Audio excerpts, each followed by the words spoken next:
Economists talking about employment. Let's move to deficit, the other area we're going to tackle. Here's George Osborne again. Manufacturing is growing faster than any other sector, and investment is set to be up 11% this year, growing faster in the UK than any other major advanced economy. Ah, rule Britannia, there'll always be in England, but how true is that? Jonathan Davis, economist and wealth manager, joins me to respond to that. Is he on the money, the Chancellor? There's no doubt. Oh dear, that was a Yes, go on, Mr. Davis. There's no doubt that the UK is growing according to GDP, the gross domestic product, faster than any comparable country in the world. And you think, oh, that's fantastic then, isn't it? But let's consider, A, what kind of growth that is, and B, what the costs of that are. Firstly, as your man just said there, the growth is basically coming from low-paid work, which means that for the last 6 years, clearly not an insubstantial period, earnings have risen slower than the costs of living.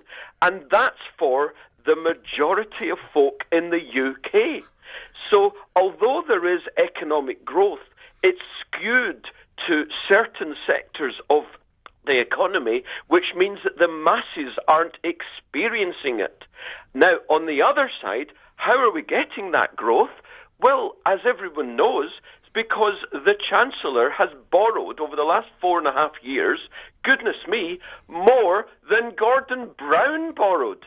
That is the most amazing economic statistic in Britain.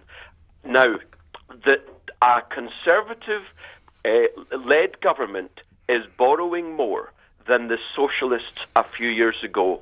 And that is the problem, that although people are talking about it, they're not talking about the results of that. And Nick, this is the issue.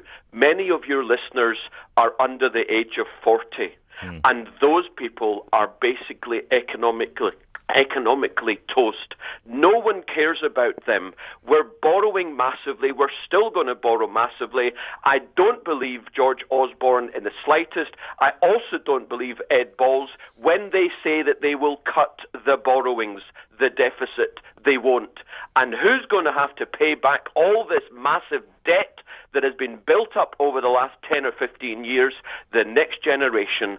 And it's going to be extraordinarily painful economically and societally for the next 20 or 30 years. You'll definitely hear from Jonathan Davis again. Strong views, brilliantly put. Mr. Davis, thank you. You're an economist and wealth manager. Your reactions to that, plus staying with the facts that Mr. Davis is just helping.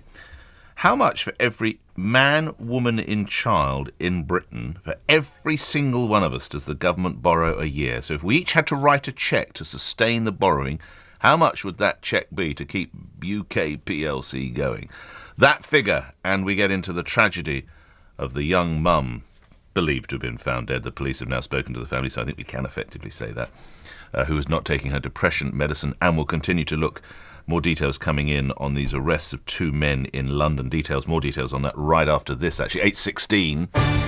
Let's get those details now with the LBC News headlines. Lisa Aziz. A woman's body has been found in Bristol's Avon Gorge by police looking for a missing mother and her newborn baby. Scotland Yard say 2 men have been arrested in south-east London by counter-terror officers.